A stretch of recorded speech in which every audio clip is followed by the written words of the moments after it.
네, 오는 21일 윤석열 전 대통령 내란 혐의 형사재판에서 법정 촬영이 허가되면서 윤 전 대통령이 피고인석에 앉는 모습이 공개될 예정입니다. 하지만 두 번째 재판 때도 지하를 통한 비공개 출입은 허용될 예정인데요.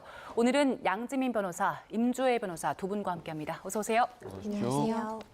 자, 지난 월요일이었죠. 1차 공판 때와는 달리 이제 다음 주 월요일 2차 공판에서는 저희가 헌재에서 봤던 것처럼 윤 전 대통령이 피고인석에 앉은 모습을 볼 수 있게 됐습니다. 그렇습니다. 첫 번째 이제 기일에서는 공판 기일에서는 이러한 촬영이 불허됐습니다. 그러면서도 이 법원에서 밝혔던 것은 언론사 측에서 이제 두 건의 신청이 있었지만 너무 신청이 늦게 이루어졌기 때문에 피고인 측의 의견을 들을 수 없었고 그래서 이제 불허한다라는 그 취지를 좀 밝혔거든요. 그런 취지를 밝혔다는 것 자체가 추후에 또다시 신청이 있다라고 한다면 받아들일 여지를 좀 열어놨던 것이다라는 생각이 들고요.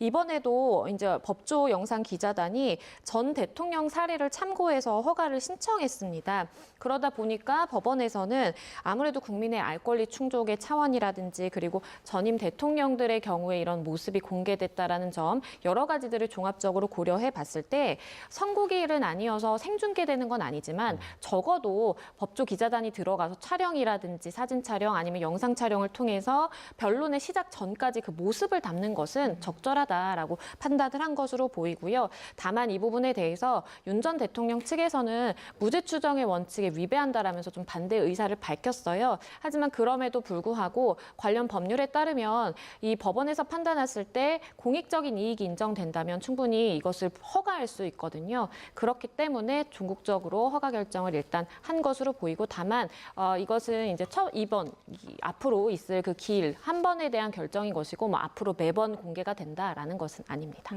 그 이후는 좀 지켜봐야 되는 것이고 사실 지난 재판이 모두 비공개되면서 특혜다란 논란이 있었잖아요. 법원에서 이런 여론도 고려한 겁니까?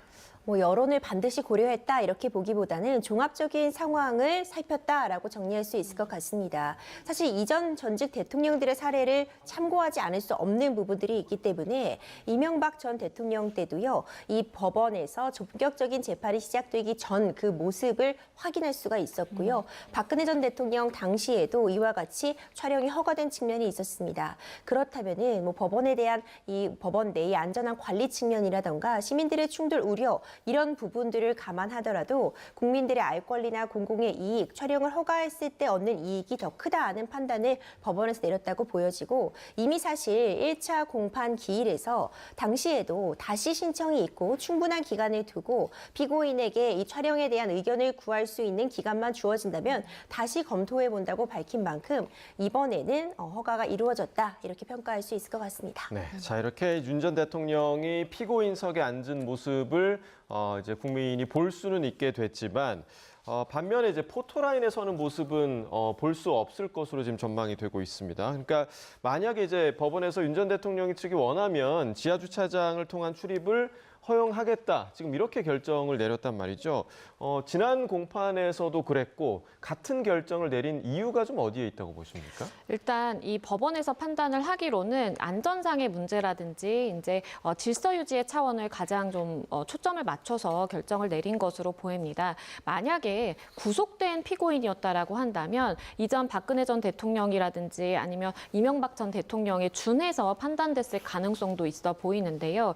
다만 윤 전 대통령의 경우에는 지금 구속 취소 결정으로 인해서 불구속 상태로 재판을 받는 피고인입니다. 그렇기 때문에 이러한 점도 고려가 됐을 것으로 보이는데요. 일단 법원이 이야기를 하기로는 대통령실 경호처의 요청이라든지 서부지법 사태로 인한 청사의 방호 필요성 그리고 법원 자체 보안관리 인력의 현황 등을 고려를 해서 판단했다라고 하는데요.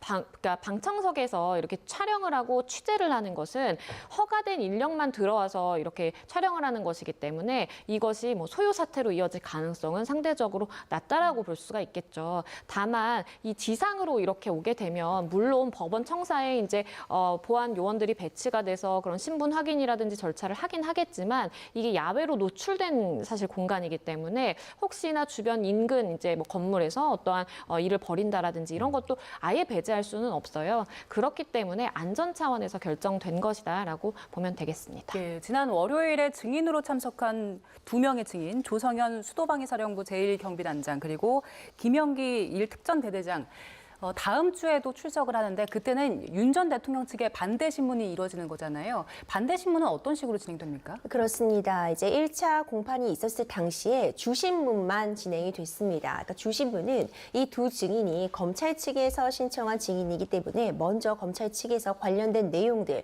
이 증언들에 대한 질문을 이어가게 된 것이고요. 오는 기일에는 윤석열 전 대통령 측 피고인의 반대 신문이 진행이 됩니다. 반대 신문은 기본적으로 주신문에서 다뤄진 그 범위 안에서 질문을 던지게 되는데 대표적인 경우라고 한다면 이 주신문에서 나왔던 피고인에게 다소 불리할 수 있는 그런 증언들이 있다면 그 증언의 신빙성을 낮추는 그런 작업에 몰두하게 된다 이렇게 보여집니다.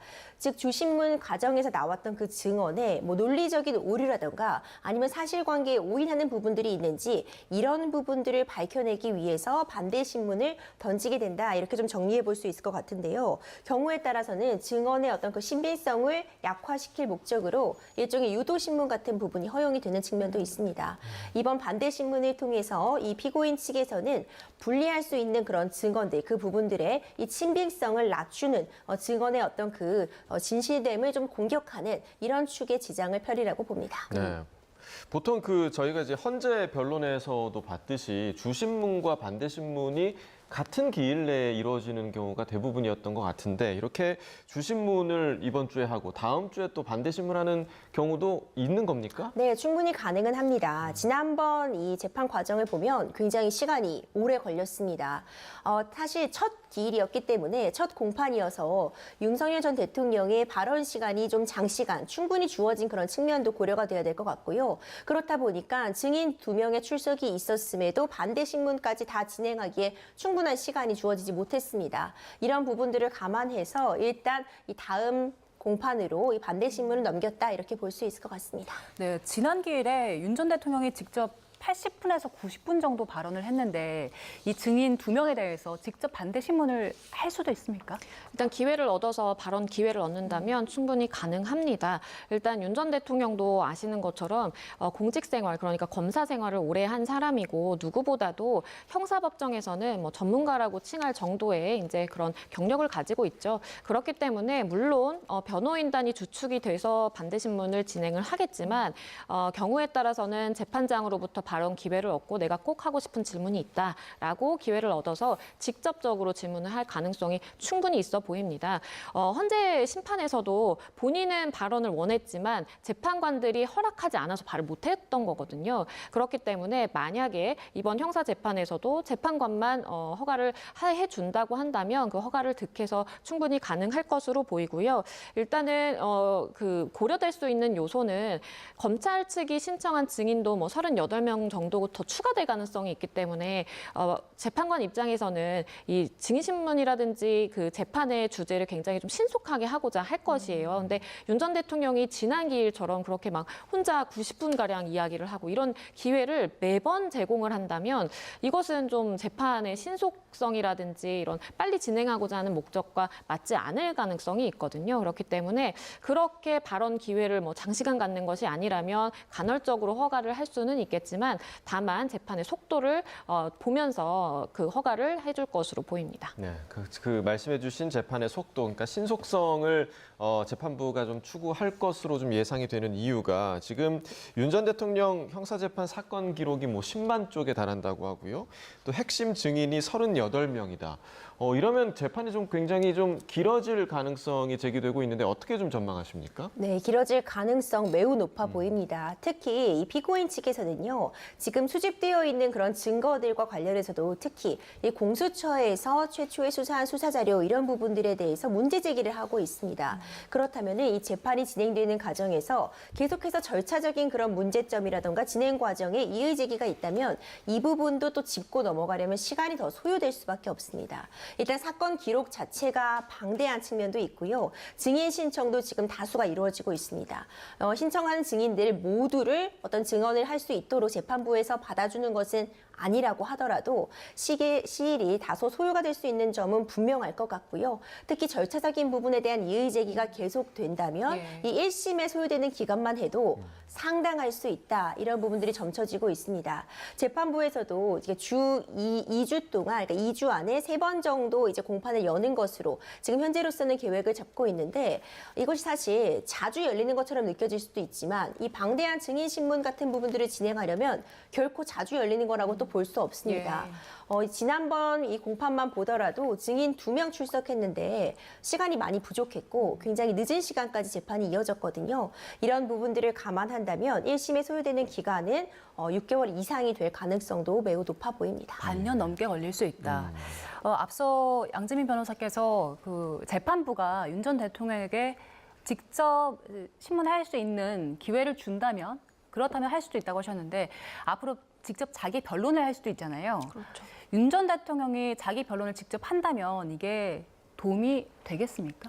그런데 일반적으로 변호사들의 경우에는 이렇게 당사자가 직접 재판에 너무 이제 개입을 많이 하는 것을 좀 자제시키기는 합니다. 왜냐하면 변호사는 그래도 한 발짝 떨어져 있는 좀 객관적인 입장이고 그렇기 때문에 이게 감정적으로 절대 다뤄지지는 않거든요. 근데 당사자 입장이라고 한다면 본인이 정말 이것이 유죄 판단이 받게 된다면 중형 선고가 중형 선고가 가능한 그런 상황인데 본인의 운명이 정말 좌지우지 된다라고 한다면 아무리 뭐 침착한 사람이라고 하더라도 감정이 개입될 수밖에 없는 부분이 있습니다. 그래서 최대한 좀 본인은 배제하는 것이 좀 전략상 좋다라고 많이들 생각을 하고 있는데요. 다만 말씀드린 것처럼 윤 전 대통령은 뭐 전문가라고 칭할 만한 그런 법적 지식을 갖추고 있는 사람이고 많이 이러한 뭐 형사 사건을 다뤄본 경험이 있기 때문에 일부 뭐 조언이라든지 아니면 본인이 개입을 해서 그 당시에 이제 사실관계에 대해서 좀 소명이나 설명을 하고자 하는 그러한 이제 생각을 가질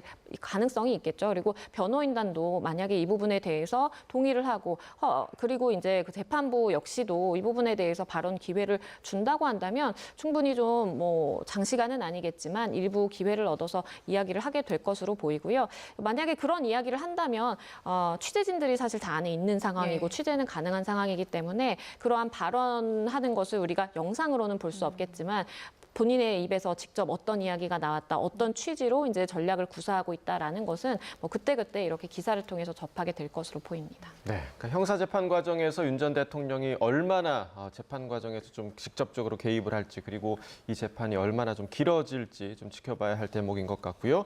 자, 조금 전에 저희가 이제 리포트로 전해드리기도 했는데 문영배 헌법재판소 소장 권한대행 그리고 이미선 재판관 이 두 재판관이 오늘로 임기 6년을 마무리하고 퇴임을 했습니다. 자, 이 6년의 임기 기간 동안에 어떤 좀 굵직한 사건들을 이 두 재판관이 좀 다뤘습니까? 사실 가장 좀 기억에 남는 사건이라고 한다면 가장 최근에 있었던 이 윤석열 전 대통령의 탄핵 심판 꼽을 수 있겠죠. 당시에도 큰 관심을 받았고 온 국민들의 관심사가 된 사안이었는데 사실 최근에 헌법재판소에서 굵직굵직한 탄핵 사건들, 권한쟁의 심판들 참 많았습니다. 이 여정을 이 두 재판관, 오늘 퇴임한 두 재판관이 함께 했다고 할 수 있고요. 사실 또 이런 정치적인 그런 쟁점이 되는 사안 말고도 아시아의 첫 기후 소송을 담당하는 것으로도 굉장히 족적을 남겼습니다. 이 해당 내용이 이게 최초의 기후 소송이다라고 불릴 수 있는 것이 탄소 중립법에 관련된 내용이었습니다. 이 청소년 등 이제 미래 세대를 주축으로 해서 이 헌법 소원이 제기가 되었는데 지금 나라에서 준비하고 있는 이 탄소 중립법에 따른 이 탄소 배출 감소 계획이 이 미래 세대를 보호하기 위해 이 계획이 아직 너무너무 못 미친다. 더욱더 탄소 중립, 이 탄소에 대한 어떤 배출을 억제하는 계획을 세웠어야 된다라는 내용을 골지러 하는 것이었는데요. 이와 관련해서 이 헌법소송에서 헌법 불합치 결정이 내려졌습니다.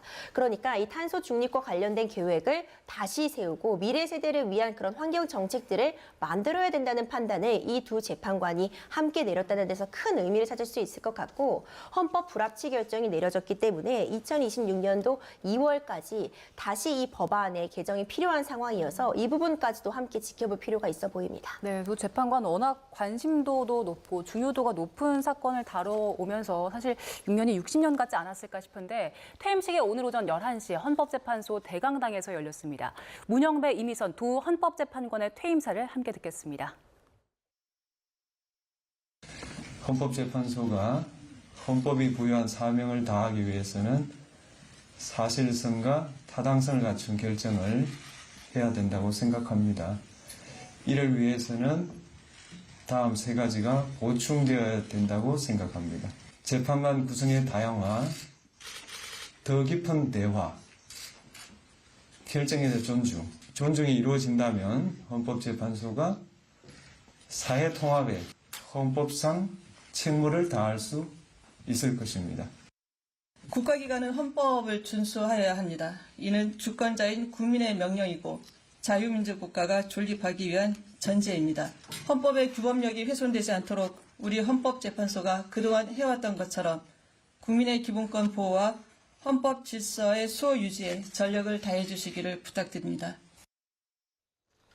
네, 6년 임기를 끝내는 두 사람의 소회를 함께 듣고 왔는데 두 분 모두 법조인이시잖아요. 그래서 이 퇴임사가 좀 남다르게 들렸을 것 같은데 일단 어떤 부분이 제일 주목됐습니까? 일단은 이게 투영이 되는 것이 사실 두 이제 재판관의 퇴임이지만 윤 전 대통령에 대한 탄핵 심판에서 굉장히 장시간 재판관들이 고심을 해놓고 어려운 정말 선택을 해서 이렇게 선고까지 이르게 됐잖아요. 그러한 좀 과정이 좀 투영이 돼서 좀 많이 느껴졌던 것 같아요. 문영배 권한 대행의 경우에는 재판관 구성의 다양화 그리고 깊은 대화, 결정에 대한 존중이 이루어진다면 헌법재판소가 그 구실을 다할 수 있을 것이다라고 이제 이야기를 했는데요. 이것만 보더라도 이러한 탄핵 심판 선고를 하는 과정에서 어떠한 고심, 그러니까 어떤 부분에 대한 고민이 느껴졌는지가 조금 느껴지는 것 같고요. 당시에 이제 재판관이 그 세 명으로 나눠져서 누가 지명한 것이고 어떤 정치적 성향을 가지고 있고 뭐 이런 것들이 굉장히 많이 분석이 되고 입에 오르내렸는데 그러한 부분에 대해서도 현재 재판관으로서 본인 당사자로서도 이것이 좀 다양화될 필요성이라든지 이런 것들에 대해서 좀 공감을 했구나라는 것이 느껴졌고요. 이미선 재판관의 경우에는 일단은 뭐 국가기관은 헌법을 준수해야 된다라는 것부터 이제 강조한 것 자체가 어떠한 윤 전 대통령에 대한 그 파면에 이르는 그 과정에 있어서의 위헌 위법적인 행동을 한 부분에 대해서 뭔가 꼬집는 것 같이 느껴지기도 했던 것 같고요. 일단은 두 재판관들이 마지막으로 내린 그러한 결정 자체가 워낙 전 국민적인 관심을 받고 지대한 그런 영향을 미친 결정이기 때문에 두 분도 굉장히 고생하셨을 것 같다는 생각이 들고 그만큼 좀 고민을 많이 해서 퇴임사를 적지 않았을까 싶습니다. 네, 자 좀처럼 볼 수 없었던 그 문영배 재판관의 활짝 웃는 그런 모습도 오늘 퇴임식에서 볼 수가 있었는데 임주혜 변호사는 좀 어떤 점에 주목하면서 들으셨어요? 네, 저도 말씀 주신 것처럼 이 두 재판관의 웃는 모습을 이제 볼 수 있어서 참 좋았다 이런 생각이 들고요. 문영대 이 헌법재판소 권한대행 같은 경우에는 이 전 퇴임사를 암기해서 말씀을 하기도 하셨어요. 예, 예. 이제 이 부분도 좀 주목을 받았는데 그만큼 본인의 생각을 정리해서 말씀하셨다. 결국 이것이 진정한 의중이다. 저는 이렇게 좀 느껴졌거든요. 결국 이 발언의 전체적인 취지를 보자면 헌법재판소도 다양한 재판관들의 의견을 수렴할 수 있는 그런 장이 돼야 된다. 그러려면 결국 어떤 헌법재판소가 내리는 결론에 대해서 학술적인 비판은 당연히 수용하고 학술적인 비판이 자유롭게 이루어져야겠지만 다양한 재판관들의 의견을 존중하는 그런 태도 등도 중요하다. 이렇게 국민들에게 당부의 목소리도 함께 냈다고 보여지거든요. 예. 결국 헌법재판소는 국민을 위한 기관입니다. 그리고 헌법재판소에서 판단의 근거로 삼고 있는 것은 오로지 헌법, 국민의 기본권을 보장하고 국민의 권리가 담겨있는 이 헌법을 기준으로 판단을 하고 있다는 점을 다시 한번 강조한 그런 퇴임사가 아니었나 싶습니다. 네, 그리고 그 퇴임사의 문서 형식을 두고도 관심이 좀 있더라고요. 공문 형태가 아니라 일반 형태로 제시가 됐다. 그래서 이게 평소 소탈함을 좀 드러내는 모습이다라는 평가가 있던데 어떻습니까? 그렇죠. 이 퇴임사의 경우에는 우리도 이렇게 언론에서 다룰 정도로 많은 사람들이 좀 관심을 갖게 되고 그리고 6년간의 임기를 마치면서 마지막으로 남기는 말이기 때문에 그만큼 그 메시지가 갖는 중요성이 있죠. 그래서 일반적으로 우리가 이제 헌재 마크 있잖아요. 헌재 마크가 위에 있고 이렇게 그 공문의 틀 형식에 맞춰서 이렇게 작성을 하는 것이 좀 일반적이기는 한데 있는데 그런데 이 재판관들의 경우에는 그런 것 없이 그냥 우리가 일반적으로 사용하는 이 용지에 이렇게 인쇄를 해서 보고 읽거나 이제 남겼다라고 합니다. 이것 자체가 그만큼 우리가 뭐 형식이라든지 어떠한 뭐 틀 이런 것을 너무 집착하기보다는 그냥 평소에 소탈했고 그런 건 형식에 그냥 얽매이지 않는 그러한 좀 성품을 좀 반영한 것 아니냐라는 이야기가 나옵니다. 네. 자, 어제 그 퇴임을 하루 앞두고 문영배 대행이 이제 한 대학 특강에서 특강을 전했는데 그 모두가 궁금했던 부분이었잖아요. 그러니까 탄핵 심판이 도대체 왜 늦어진 거냐. 이 부분에 대해서 또 이야기를 했다고 하더라고요. 그렇습니다. 그러니까 그만큼 고민할 수밖에 없었다. 국민들을 납득하기 위한, 국민들이 납득될 수 있는 판결문을 만들기 위해서 그만큼 시간과 고민이 깊어졌다. 이런 취지의 답변이라고 저는 읽혔습니다. 결국 이 전반적인 이 내용을 보자면은 이 비상계엄이라는 것 자체가 어떤 자제와 관용의 그 허용 한계점을 뛰어넘은 그런 조치였으며 결국 통합을 하자, 결국 이렇게 분열되어 있는 사회를 통합하자는 게 이 탄핵 심판의 판결문이었고 이 통합을 위해서는 여러 가지 의견을 모두 종합적으로 듣고 종합적인 판단을 재판관들 내에서도 이루어내야 되기 때문에 이런 고민에 시간이 걸렸다. 이런 취지로 읽혀집니다. 예. 사실 판결문을 보고 나서는 대부분의 사람들이 이렇게까지 오랜 시간이 걸린 이유가 많은 고심이 있었고 재판관들이 충분한 의견 교류를 위해서 이런 시간이 들었겠구나 이렇게 예측이 가능했는데 그 내용과 일맥상통하는 취지의 답변이 아니었을까 싶습니다. 네, 이제 2명의 재판관이 퇴임을 하면서 현재는 7인 체제가 됐고요. 문영배 대행이 퇴임을 했기 때문에 대행 자리가 또 공석입니다. 누가 맡게 됩니까? 김영도 재판관이 그 뒤를 이을 것으로 보입니다. 그러니까 지금 문영배 대행이 이제 대행 역할을 맡았던 이유도 지금 임기가 가장 먼저 시작한 이제 재판관이었기 때문에 본인이 대행직을 수행을 한 것이고 그리고 퇴임을 하게 되면서 그 다음 이제 선임으로 볼 수 있는 김영도 재판관이 대행 자리를 물려받을 것으로 보입니다. 그래서 이 김영도 재판관이 대행 자리를 이어받을 것이라는 것은 이제 많은 사람들이 알고 있기는 했는데 이것과 또 역시 연상되는 이미지가 선고 이후에 윤 전 대통령에 대한 탄핵 심판 선고 이후에 문영배 대행이 김영두 재판관을 이렇게 등을 쓰다듬는 그런 장면이 이제 있었는데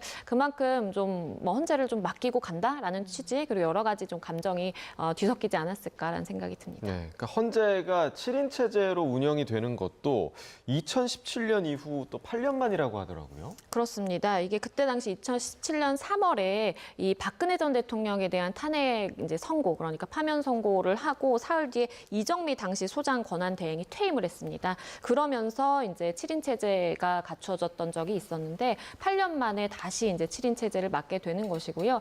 오늘을 기점으로입니다. 어제까지는 사실 완전체라고 볼 수 있는 9인이었죠. 근데 2명의 재판관이 퇴임을 하게 되면서 앞으로는 7인 체제로서 헌재의 심리라든지 다양한 사건들을 처리하게 될 것으로 보입니다. 예. 사실 이제 2명의 재판관은 차기 대통령이 지목할 가능성이 높아진 상황이잖아요.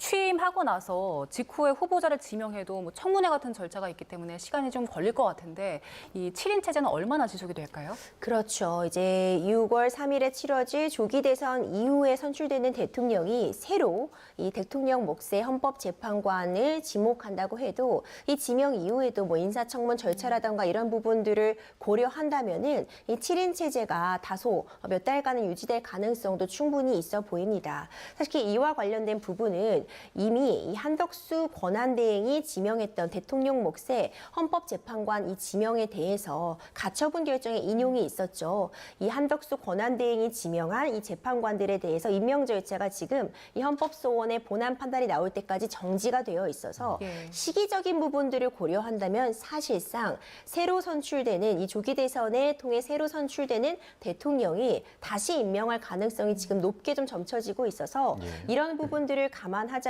7인 체제가 당분간 몇 달간은 좀 이어질 수밖에 없는 상황으로 보여집니다. 다만 7인 체제라고 하더라도 대부분의 어떤 재판을 진행하고 판결을 내리는데 문제가 있는 것은 아닙니다. 뭐 탄핵 심판이나 헌법소원 인용 결정과 같은 부분은 6인 이상의 찬성이면 가능하기 때문에 7인의 재판관 체제 하에서도 이루어질 수 있는 측면이 있고요. 그 외에 뭐 과반수의 결정을 요하는 경우에도 진행은 가능하나 9인으로 완전체의 재판관 기관들 하에서 또 재판을 받을 그런 권리라는 것도 충분히 고려가 돼야 되기 때문에 만약 이 2인의 목 때문에 재판의 결과 자체가 뒤바뀔 수도 있는 상황이라면 아마 헌법재판소에서도 좀 판단을 보류하고 2인이 지명된 이후에 또 진행을 할 수도 있는 상황들이 있어서 7인 체제라고 하더라도 당장 헌법재판소의 운영 자체가 불가능한 것은 아닙니다. 네, 그러니까 이제 의견이 갈리는 사안일 경우, 그러니까 뭔가 첨예하게 대립이 될 수 있는 사안일 경우에는 조금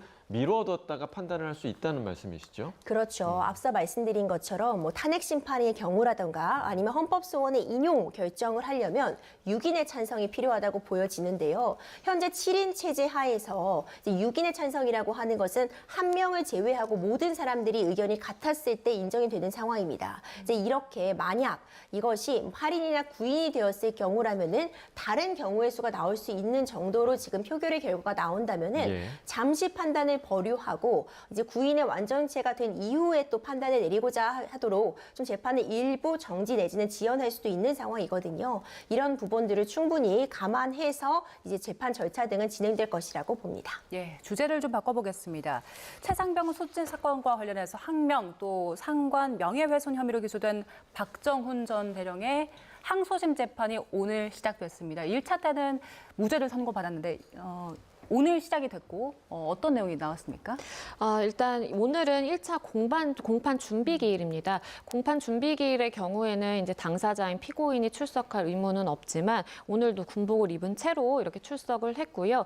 1심의 경우에는 좀 설명을 드리면 당시에 최상병 이 순직 사건 관련해서 조사 기록을 민간 경찰로 이첩하는 것을 보류하라라는 이 김계환 사령관의 명령을 불복종했는지, 그러니까 항명을 했는지 여부, 그리고 이것을 외부로 알리게 됨으로써 상관에 대한 명예를 훼손했는지 여부, 이것이 이제 1심 재판의 쟁점이었다라고 볼 수가 있겠는데요. 1심의 판단은 이제 무죄였습니다. 네. 말씀해 주신 것처럼 이 이첩 보류 명령이 있었다라고 보기가 어렵고 설사 이첩 보류 명령이 있었다라고 하더라도 이런 잘못된 불법적인 명령에는 따르지 않는 것은 우리는 항명으로 볼 수 없다라는 취지로 이제 무죄 선고가 내려졌던 것이고요. 다만 이 부분에 대해서 군검찰이 항소를 했습니다. 그래서 군검찰 입장에서는 이 사령관의 명령이 있었다라고 볼 수 없더라도 이 장관의 명령이 있었고 이것에 대한 항명은 성립한다라는 취지로 기소 사실을 추가하기도 했고요. 공판 준비 기일이기 때문에 앞으로 재판에 있어서의 쟁점 정리라든지 아니면 증거를 어디까지 우리가 이제 체부 인정할 것인지 이런 것들을 이제 다양하게 논의하는 과정이었는데 이 과정이 1차적으로 있었고 1차에서 다 정점 정리를 못했어요. 그러다 보니까 2차 기일을 지금 추가적으로 잡아놓은 상황입니다. 네, 오늘 그 공판 준비 기일이라서 이제 피고인의 출석 의무가 없었음에도 불구하고 이 박 대령이 출석한 것, 법정에 출석한 건 좀 어떤 의미를 담고 있다고 보세요? 네, 말씀 주신 것처럼 사실 공판 준비 기일은 피고인의 출석 의무가 없습니다. 예. 하지만 출석 의무가 없다고 해도 출석하지 못하는 상황은 아니기 때문에 본인이 직접 출석해서 공판 준비 기일에도 적극적으로 참여하겠다라고 한다면 충분히 출석은 가능합니다. 예. 이 박정훈 전 수사단장 측에서는요, 이제 군복을 입고 직접 출석하는 그런 모습을 보였는데 일단 1심에서 무죄를 받았습니다. 항명이라던가 상관에 대한 명예훼손 부분에 대해서 무죄를 선고받은 만큼 항소심도 좀 자신 있게 대응을 하겠다 이런 취지가 좀 담겨졌다고 보고요. 또 추가적으로 이제 항소심에서 다뤄지는 그런 사안들, 어떤 이 장관에 대해서 국방부 장관에 대한 그러면 그 명령은 항명, 그러니까 불복한 부분이 있는지 이런 부분들이 공소 사실에 추가가 되게 되면서 다시 다퉈볼 측면이 있고 증거에 대한 신청이나 이런 부분도 새로 진행된 측면이 있기 때문에 공판 준비 기일부터 적극적으로 참여하겠다라는 의지가 담겨 있는 표현이 아닌가 싶습니다. 예, 말씀 주신 것처럼 박정훈 대령이 윤석열 전 대통령을 증인으로 신청했거든요. 관련된 목소리가 있는데 듣고 오겠습니다. 박정훈 대령의 변호인단은 항소심에서 외압의 근원지인 윤석열을 증인으로 신청하여 한 사람의 경로로 모두가 범죄자가 된 이 사건의 실체를 밝힐 예정이며 군 검찰의 공소권 남용에 대해서도 여러 방법을 통하여 밝혀나갈 예정입니다. 네. 오늘 재판 출석하기 전 모습인데 박정훈 대령 측에서 윤석열 전 대통령을 증인으로 신청한 이유가 뭡니까? 일단은 지금 박 전 대령 입장에서는 다투고 있는 것이 윤 전 대통령으로부터 명령이 하달돼서 이종석 국방부 당시 장관 그리고 그 이후에 이제 김기현 사령관 그 이후에 박정훈 대령으로 이렇게 쭉 내려왔는데 이러한 항명 그러니까 명령에 불복종했다라는 것으로 지금 기소가 된 상황인데 그러면 명령을 내린 사람이 누구일까를 쭉 거슬러 올라가 보면 결국에는 윤 전 대통령이라는 것입니다. 그렇기 때문에 1심에서도 현직 대통령이지만 이 부분을 감안을 해서 이 사실조회로 이제 신청을 했다라고 해요. 근데 현직 대통령 신분이고 이런 부분에 대해서 사실 뭐 시간을 많이 할애하기는 좀 어렵겠죠. 그러다 보니까 답변이 불성실했다라고 이제 박 전 대령 측에서는 이야기를 하고 있는 상황이고요. 그러다 보니까 이 해당 쟁점에 대해서 이러한 사실조회라든지 서면에 통한 이러한 확인을 듣는 것이 아니라 법정으로 불러서 사실 증인신문을 신청해야 될 필요성이 있다라고 계속해서 피력을 하고 있는 상황이고요. 일단 이 부분에 대해서 법원이 받아들일지는 좀 미지수입니다. 네. 물론 뭐 자연인 신분으로 지금 되돌아온 상황이고 하지만 본인의 형사재판에 이제 2주에 3번 정도 받아야 되는 그러한 상황을 고려했을 때 좀 시기적으로 이 재판이 진연될 수 있는 가능성이 있거든요. 그렇다면 증인 신청을 받아둘지는 이제 미지수고 받아들인다라고 하더라도 과연 출석을 할지 이 부분도 좀 지켜봐야 됩니다. 네, 자, 군 검찰 측에서는 이제 1심 판결에 불복하면서 항소를 했고, 자, 이종섭 전 국방부 장관에 대한 항명 혐의까지 추가했습니다. 이건 어떤 배경이 좀 있습니까? 그렇습니다. 1심에서 무죄가 나왔습니다. 어떤 항명 혐의도 인정이 되지 않을 뿐만 아니라 그 명령, 그러니까 이것을 민간 경찰에게 이 최상병 순직 사건과 관련된 기록들을 넘기는 것을 보류하라는 이 명령 자체가 명확하게 인정이 되지 않는다. 내지는 인정이 된다 하더라도 이것은 정당한 명령이 아니기 때문에 따르지 않아도 항명이 아니다. 이런 두 취지에 대한 판단이 있었는데 이 전반적인 사실관계나 이제 진술들을 보자면 적어도 국방부 장관이 이런 서류의 이첩을 보류하라는 그런 지시를 한 부분은 군 검찰에 따르면 1심에서도 인정이 되었다. 이런 부분을 강조하고 있습니다. 예. 그렇기 때문에 이 항명 혐의에 이제 추가를 해서 국방부 장관에 대한 그 명령을 불복종한 부분, 이 부분을 추가해서 범죄 혐의점을 입증하기 위한 그런 시도를 하고 있다고 보이고요. 이와 관련해서도 그래서 관련된 사람들의 또 증인 신청도 줄을 잇고 있습니다. 예. 이런 증인 신청 과정을 보더라도 구체적으로 지금 주장하고 있는 바처럼 윤석열 전 대통령이 흔히 얘기하는 그 경로, 어떤 경로가 있었고 그 이후에 장관이나 사령관들이 이 이첩을 보류하는 지시를 했는지 이 연관관계를 확인하기 위해서 어떤 증인 신청 등이 이루어지고 있다 보여지고 이제 앞으로 진행될 이 2심 항소심 재판 과정에서도 어떤 이런 경로가 있었는지 여부, 이 경로 때문에 사령관이나 국방부 장관 등에게 구체적으로 어떤 지시가 하부 상관들에게 하달이 되었는지 여부 이런 부분들이 쟁점이 될 것이라고 봅니다. 네, 오늘 공판 준비기일 내용을 쭉 들어보니까 2심 항소심에서는 좀 더 다양한 이야기들이 오갈 것 같아요. 항소심 쟁점은 뭐가 될까요? 그러니까 일단 군 법원이 이 무죄 판단을 내린 것은 이러한 명령이 있었다라고 하더라도 그런 잘못된 명령에 불복종하는 것은 죄가 되지 않는다. 그리고 또한 이 해병대 사령관 그러니까 김기현 사령관에게 명령을 할 수 있는 권한이 없기 때문에 명령이 없다라고 본 측면도 있거든요. 그렇기 때문에 이러한 쟁점들이 결국에는 다 항소심으로 올라와서 다투게 될 것으로 보입니다. 그러니까 만약에 김기환 사령관에게 이러한 명령을 할 수 있는 권한이 없다고 한다면 장관은 있지 않겠느냐. 그러면 장관으로부터 그러한 이첩 보류에 대한 명령은 있었다라고 본다면 장관에 대한 항명죄는 충분히 성립할 수 있다라는 것이 아마 군 검찰에서 보고 있는 논리로 보이고요. 다만 이 부분에 대해서 박 대령 측에서는 명령의 주체라든지 동기에 대해서 동일성이 성립하지 않기 때문에 그냥 이 사령관에 대한 항명과 장관에 대한 항명을 이렇게 다 쭉 나열식으로 해서 다툴 수는 없다라고 지금 이야기를 하고 있는 상황이거든요. 그래서 이러한 부분에 대해서 명령을 있었다라고 볼지 그리고 있다고 하더라도 장관에 대한 명령과 사령관에 대한 이 명령의 하달 자체를 동일선상에 놓고 재판부가 판단할지도 하나의 쟁점이 될 수 있겠고요. 그러면 이러한 부분이 다 인정이 돼서 명령이 있었다라고 한다면 과연 그 명령이 위법했는지 아닌지 이 부분 역시도 항소심에서 다투게 될 것으로 보입니다. 네, 알겠습니다. 자, 다음 주제 관련 이야기 좀 나눠보도록 하겠습니다. 6월 3일 조기 대선을 앞두고 정치권을 중심으로 행정 수도 세종시 이전 논란이 좀 불거지고 있는데 사실 뭐 이런 그 행정 수도 이전과 관련해서는 과거에도 몇 차례 좀 이야기가 나왔었잖아요. 그렇습니다. 사실 매번 대선 때마다 주요 공약으로 항상 떠오릅니다. 예. 이 수도라는 것이 사실 어찌 보자면 좀 애매한 개념일 수 있습니다. 수도가 어디까지 어떤 기능까지를 갖추고 있을 때 수도라고 볼 수 있는지,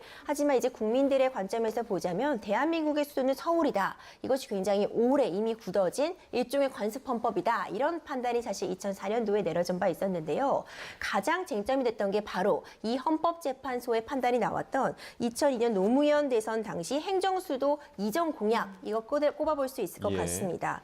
이 대선 당시에 행정수도를 이전하겠다라는 그런 공약이 있었고 관련된 법안들을 준비하게 됐는데 이와 관련해서 헌법재판소의 판단이 있었습니다. 수도라는 것은 어떤 헌법에 명문상으로 기재되어 있는 것이 아니라고 할지라도 관습적으로 이 대한민국이 이제 설립이 된 이래로부터 계속해서 이 대한민국의 수도는 서울이라는 부분들이 인정되어 왔기 때문에 이것을 단순히 법률로서 바꾸는 것은 국민들의 어떤 법적 안정성이라던가 이 신뢰도를 저하시킬 수 있다, 이런 취지의 판단이 내려진 바 있었거든요. 이후에도 꾸준히 어떤 행정수도 이전이라던가 정부 부처의 이전, 이런 부분들이 계속해서 논의가 되고 실제로 세종으로 정부 부처들이 이제 이동을 하는 그런 사례들이 지금 나오고 있습니다. 예, 말씀하신 그 과거 노무현 정부 당시에 헌법재판소의 판결 목소리를 저희가 준비했는데요. 듣고 오겠습니다. 우리나라의 수도가 서울인 것은 우리 헌법상 관습 헌법으로 정립된 사항이며 여기에는 아무런 사정의 변화도 없다고 할 것이므로 이를 폐지하기 위해서는 반드시 헌법 개정의 절차에 의하여야만 한다. 네, 당시에는 이렇게 관습 헌법을 이유로 위헌 결정을 내렸는데 이번에 만약에 또 논의가 진행이 된다면 어떨까요? 이게 뒤집어질 수도 있습니까? 일단 희망을 갖는 측에서는 사실 세종시가 이 준행정 수도로서의 이 기능을 하고 있는 상황이기 때문에 이러한 헌재 판단이 달라질 수도 있다라고 좀 기대를 거는 것 같아요. 그런데 다만 이것이 명확한 절차, 그러니까 개헌을 통한 절차를 통해서 이루어지지 않는 이상 과거 2004년도에 있었던 그러한 논란이 되풀이될 가능성이 좀 있어 보입니다. 왜냐하면 그때 당시 2004년에도 관습헌법상 우리 수도는 서울이다라고 해서 이것을 바꾸기 위해서는 개헌을 통해야 된다라고 명확하게 판례를 정립한 바 있거든요. 예. 그렇기 때문에 이 민주당 측에서는, 그리고 공약으로 내선 이제 측에서는 일단은 그 2002년, 2004년 그때 당시처럼 신행정수도 건설 특별법을 우리가 제정을 해서 다시 한번 판단을 받아보자라는 이렇게 우회적인 좀 입장을 취하는 경우도 있는데, 이것이 이미 2004년도에 판례로 확립된 그러한 결정을 완전히 뒤집기에는 좀 무리가 있을 수 있어 보이고요. 만약에 그렇다라고 해서 또 이제 위헌 결정이 나온다면 그러면 다시금 이것은 무산되는 것이고 또다시 개헌의 이제 이야기로 갈 수밖에 없는 것이거든요. 그래서 명확한 정말 개헌을 통한 수도 이전이 아니고서야 또다시 그러한 논쟁이라든지 여러 가지 갑론을박이 좀 반복될 가능성이 있어 보입니다. 그러니까 그 다른 방법은 전혀 없는 겁니까? 그러니까 개헌 얘기를 해주셨는데 아니면 뭐 국민투표나 특별법이나 뭐 이런 걸 통해서는 할 수 없는 겁니까? 어떻게 보세요? 당시 헌법재판소의 결정에도 국민투표에 회부했어야 된다, 이런 이야기도 나옵니다. 예. 그러니까 국가의 어떤 안위와 관련된 굉장히 중요한 결정 사항이기 때문에 이에 대해서 국민들에게 국민투표를 통해 의견을 구했어야 한다, 이런 취지의 또 발언도 나와 있거든요. 그러니까 전체적인 이 취지를 종합해 보자면 이 수도라는 것이 어떤 헌법에 명시되어 있는 어떤 헌법에 규정되어 있는 부분은 아니라고 할지라도 오랫동안 관습적으로 수도가 서울이라는 점이 확인이 되고 있는 시점에서 완전한 수도의 뭐 이전, 이런 부분들이 아니라 세종시로의 어떤 정부천사의 단계적인 이전처럼 단계적 점진적으로 어떤 수도의 어떤 집중 현상을 완화시키기 위해서 기관들이 일부 옮겨가고 그에 따른 어떤 지원이 뒤따르는 것들은 사실상 특별법이나 법안 개정을 통해서도 가능한 측면이 있지만 현재 이미 헌법재판소에서 수도가 서울이라는 점은 관습헌법이라는 점을 2004년도에 확인을 해줬습니다. 이루어졌기 때문에 완전히 다른 결정이 나오려면 사실상 쉽진 않다 이렇게 보여지고요. 하지만 앞서 언급된 것처럼 점진적으로 어떤 기관들의 이동이라던가 아니면 다른 지역에 대한 지도, 다른 지역에 대한 육성 이런 차원이라면은 헌법 개정이 아니라고 해도 특별법이라던가 관련 지원 사업을 통해서 충분히 가능할 여지가 남아 있기 때문에 이런 부분을 감안돼야 될 것 같습니다. 그리고 또 이전과 지금이 또 생활 습관이라던가 이 생활의 전반적인 부분이 달라진 측면도 있습니다. 수도권의 집중화가 더 심화되었다고도 볼 수 있기 때문에 이런 부분들도 아마 다시 이 부분이 쟁점이 된다면 한 번 더 고려될 사항이 아닌가 싶습니다. 네, 지금 말씀해 주신 거 저희 뭐 지금 자막으로도 나가고 있지만 이 관습 헌법이라는 개념을 시청자들이 좀 어떻게 이해를 해야 합니까? 이 헌법이라는 건 사실 헌법 조문에 담겨 있는 그 규정들이 헌법이라고 보여집니다. 여기에 성문화되어 있는 그런 규정들, 대한민국은 민주공화국이고 모든 주권이 국민으로부터 나온다. 이렇게 규정되어 있는 것도 헌법이지만 관습 헌법이라는 건 이 헌법전에 내용이 담겨 있지 않아도 국가의 근간을 이루고 국민들이 누구나 이것을 권리로서 누리고 있는 사항이라면 헌법전에 기재되어 있지 않아도 헌법과 동일한 가치를 지닌다는 의미로서 관습 헌법이라는 개념이 들어왔는데 당시 헌법재판소에서는 수도가 서울이라는 것은 이것은 관습 헌법으로서 오랜 기간 국민들에게 각인되어 왔다 이런 판단을 내린 것입니다. 네, 알겠습니다. 자, 행정수도 이전 문제 뭐 을에 나왔던 공약 중에 하나로 그칠지 아니면 정말로 이번에는 구체화될 수 있을지 좀 지켜봐야겠습니다. 오늘 양재민 변호사, 임주혜 변호사 두 분과 함께했습니다. 말씀 고맙습니다. 고맙습니다. 감사합니다.